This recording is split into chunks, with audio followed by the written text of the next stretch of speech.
नंगौ आं बे समाव दायो दङ उदालगुरि जिल्लानि सिङाव थानाय रौतानि बड'लेण्ड फोथाराव जाय ओनसोलाव बड'लेण्ड फोथारावहा दुलाराय बर' फरायसा आफादनि 55थि बोसोरसालि जथुम्माया जानो थांगासिनो दङ।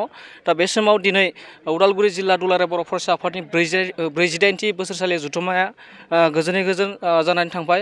बे समाव उदालगुरि जिल्लानि दुलाराय बर' फरायसा आफादनि आफादगिरि बिथांनिसिम जों मिथिनो नाजानि दिनैनि हाबाफारिखौ माबोरैहाय खुंलांखो आरो फैबाय थानाय समाव माबोरै हाबाफारि खुंलांगोन जों मिथिनो लादों। बे समावहा नोंथांमोना दिनै 48थि उदालगुरि जिल्ला दुलाराय बर' फरायसा आफादनि बोसोरसालि जथुम्मा नोंथांमोना दिनै जागायबाय, बेखौ लानानै माबायदि प्रिपारेसन? दिनै उदालगुरि जिल्ला एबसुनि 48थि बोसोरसालि जथुम्माया दिनै सानसेनि हाबाफारिजों बियो खुंजागोन आरो जागायनाय हाबाफारि बायदियै जोङो फुंबिलि समाव जोंनि आफादनि फिरफिला बिखौ बिरहोनाय हाबाफारिखौ जों मावफुंबाय। दा बिनि उनाव बड'लेण्ड दाबिनाय समाव जायफोर खामानि मावनानै हारिनि थाखाय बर' माहारिनि थामोनथा रैखाथिनि थाखाय खामानि मावनानै मुंख्लं जालांबाय बिथांमोनखौ मान बावनाय बा गोसोखांनानै बिबार बावनाय बे हाबाफारिखौ लानाय जादों। आरो बड'फा उपेन्द्रनाथ ब्रह्मनि मुसुखायाव बिबार बावनाय बे हाबाफारियाबो जोंहा जोबनानै थांबाय। आरो बिनि सिगांनो दिनै जिहेथु 22 जानुवारि रिपाब्लिक डे एबा गणतन्त्र दिबस, दा बिनि मुङैबो माहारियारि फिरफिलाखौ बिरहोनाय जादों। आरो बे फिरफिलाखौ दुलाराय बर' फरायसा आफादनि मानगोनां आफादगिरिया बाहागो लानानै बे फिरफिलाखौ बिरहोबाय। आरो बे बिरहोनाय समावनो जों दिनै गोजोनथाव मोनसे खौरांखौ जों मोननो हाबाय। खौरांखौ जिहेथु बिटिआर एकर्डआ 2020 मायथाइनि 27 जानुवारियाव जिहेतु बे एकर्डखौ खालामनाय जादोंमोन, गोजोन मोनसे एकर्ड। बे एकर्डनि दफा बायदियै जोंनि सिमाया बारायनांगौ बा जोंनि थालांनाय बर' गामिफोरा, खोलाहा थानाय बर' गामिफोरा जोंहा सोसनजानांगौ बिटिआरआव, बे मोनसे दाबि दङमोन, क्लज दङमोन। आरो दिनै जोंनो फोरमायलांबाय बिथाङा जे दिनै बेखौ फोसावनाय जासिगोन। दा बिनि थाखाय जों जोबोद गोजोननाय मोन्दों आरो साफ्रोमबो जोंनि आइ आफा रायजो राजा, बर' रायजो राजाफ्रा बेखौ नेनानै दङमोन। बा गुबुन गुबुन जोंनि बर'नि माहारियारि आफादनि दैदेनगिरिफोरा बेखौनो नेनानै दङमोन जे जोंनि सिमाया माब्ला बारायगोन, माब्ला जागोन। दा दिनै जोङो मोनसे गोजोनथाव बयबो गोसोआव जोङो रंजानाय फैदों आरो बयबो साफ्रोमबो आइ आफा रायजो राजायाबो निस्सय बेखौ मोननानै निस्सय रंजादों। दा बेखौ आङो आसा खालामदों। दा जिहेथु आरोबाव जोङो बे बिटिआर एकर्डनि आरोबाव जिखिनि दफाफोर दङ बियो थाबैनो मोगथां महराव जाफुंसारगोन बेखौ जों आसा खालामदों। आरो दिनै बे गोथार सानाव जिहेथु आसाम सरकारा दिनै बेखौ डिक्लेयार होगोन बा भारत सरकारा बेखौ बा बिटिआरनि चिफ आरो जोंनि दुलाराय बर' फरायसा आफादनि आफादगिरिजों लोगोसे साफ्रोमबो बिबानगिरि बिथांमोना हर सान नाजानायनि गेजेरजों, नाजाथाबनायनि गेजेरजों दिनै बियो मोगथां महराव दिनै जाफुंसारफैबाय। दा बिनि थाखाय आङो जिल्ला एबसुनि जानानै साफ्रोमखौबो आं नोंथांमोननि बे रादाबनि गेजेरजों आं साबायखर बावहरदों। बे समाव बिटिआर एकर्डआ गाबोन थामथि खेबाव होगोन, बेखौ बेबायदि दुलाराय बर' फरायसाफोरा बे सानखौ माबोरै फालियो? जिहेथु बे दिनै जिल्ला एबसुनि बोसोरसालि जथुम्माया दिनै सानसेनि हाबाफारिजों बियो जोबगोन। दा बिनि उनाव गाबोननिफ्राय सानथामनि हाबाफारिजों दुलाराय बर' फरायसा आफादनि 55थि बोसोरसालि जथुम्माया बियो गाबोननिफ्राय जागायगोन। आरो बेयाव गाबोनो हाबाफारि मोनसे लानाय जादों मिरु एबसुआ, जे मोनाबिलि समाव जिहेतु बिटिआर एकर्डआ 2020 मायथाइनि 27 जानुवारियाव बेखौ एकर्डखौ खालामनाय जाबाय। बियो फैयै फैयै गाबोन 3 बोसोराव बियो आगान होफैगोन। बे 3 बोसोरनि सेलेब्रेसन हिसाबै मोनाबिलियाव गाबोन बेखौ लानाय जादों। आरो बेवहाय साफ्रोमबो बिटिआर एकर्डनि सिगनेटरि आफादनि दैदेनगिरि बिथांमोनखौ लिंनाय जादों।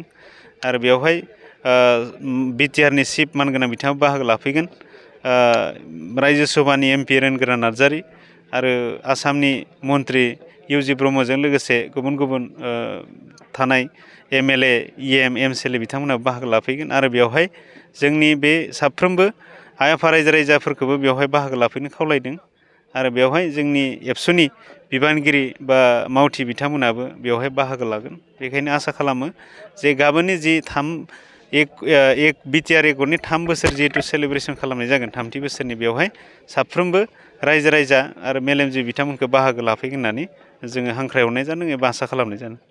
दुलाराय बर' फरायसा आफादनि 55थि बोसोरसालि जथुम्मायाव डेलिगेटआव साबेसेसो सोद्रोमाया बाहागो लादों? बेवहाय 55थि जिहेतु बोसोरसालि जथुम्मा मिरु एबसुनि, बेवहाय जोंनो मोनसे टारगेट हरनाय जादों जे बेवहाय डेलिगेट हिसाबै 4,000निफ्राय 5,000 बिनि गेजेराव बाहागो लाफैगोन होननानै जोंनो मिरु एबसुआ जोंनो फोरमायदों। आरो बे हाबा दङ बेवहायबो जोङो साफ्रोमबो जोंनि उदालगुरि जिल्लानि सिङाव थानाय मोनफ्रोमबो फरायसालिनिफ्राय फरायसुला फरायसुलिखौ लाबोनो थाखाय जोङो दखराफोरखौ बिथोन होनाय जादों आरो बे हिसाबैनो दखराफोरा लाबोनो थाखाय दिनै साखाफारा जादों। दा बे हाबाफारिया मोजाङै जालांगोन जों आसा खालामदों आरो 29 अक्ट'आव जिहेतु गेवलां मेल जागोन अपेन सेसन जोबथा हाबाफारि बायदि बेवहाय गेवलां मेलनि बेखेवगिरि महरै आसामनि चिफ मिनिस्टार हेमन्त बिश्व शर्मा बिथाङा बाहागो लाफैगोन आरो बेजों लोगोसे भारतनि इउनियन मिनिस्टार बिथाङाबो बाहागो लाफैगोन आरो गुबुन गुबुन मिनिस्टार MLA बिथांमोनाबो बाहागो लाफैगोन आरो गोबां फुंखा सुबुं आलासि बेवहाय हांख्रायनाय जादों। दा बे हिसाबै साफ्रोमबो आइ आफा रायजो राजा बिथांमोनखौ आङो खावलायनो सानदों जे मिरु एबसुनि जागायनायनिफ्राय जोबजासिम जिखिनि हाबाफारिफोर जागोन दा बेयाव साफ्रोमबो लोब लोब फैनानै बाहागो लाफैगोन मदद होफैगोन बानजाय आफाद आरो मिरु एबसुखौ दा बेनि थाखाय बयखौबो आं खावलायहरो। नंगौ बे समावहा उदालगुरि जिल्ला दुलाराय बर' फरायसा आफादनि 42थि बोसोरसालि जथुम्माया दिनै सानसेनि थाखाय हाबाफारि लानाय जादों। बे बड'लेण्ड फोथार रौता बड'लेण्ड फोथारावनो आरो बिथाङा उदालगुरि जिल्ला दुलाराय बर' फरायसा आफादनि आफादगिरि बिथाङा फोरमायबायदि खोब थाबैनो BTR एकर्डनि गोबां दफाफोरा मावफुं जासिगोन एबा फोसाव जासिगोन होननानै बिथाङा बर' हारिनि थाखाय मोनसे मोजां मेसेज होदों। बड'लेण्ड बुब्लिनिफ्राय आं राजिब बसुमतारी। नोंथाङा सानाय सुनाय बेरामनि जेंनायाव गोग्लैदों नामा? जुदि नोंथाङा सानाय सुनाय दंब्ला जिंगा सिनांगौ गैया। चिरां जिल्लानि बेंटल गेट साफागुरियाव दायो SI निउर' थेरापि सेन्टार दंसै। बे थेरापि सेन्टाराव नोंथाङा गोरलैयैनो देहानि सानाय सुनायखौ फाहामथाय लानो हागोन। बे आथिं सानायानो जाग्रोदों ओमफ्राय जानाया एसे सिगांनिफ्रायनो जाखादों ओमफ्राय बिदिनो गुबुन गुबुन मुलि जाबाबायदों ओमफ्राय हामाखै। दिनैनि ट्रिटमेन्टआनो आङो एसे मोजां मोनसिनबाय। जेरै सिं सानाय, आफादावरि सानाय, मोदोम जरा सानाय, आइजोफोरनि जेंना, खर' सानाय बायदि बेरामखौ फाहामनाय जायो। लोगोसेयैनो बे सेन्टाराव थानानै फाहामथाय लानो हानायनिबो सुबिदा खालामदों। नोंथांमोनहा SI निउर' थेरापि सेन्टाराव फाहामथाय लानो गोसो दंब्ला नैबे मबाइल नम्बर 7620160459 नङाब्ला 9476977956 आव थोंजों सुलाद लानो हागोन।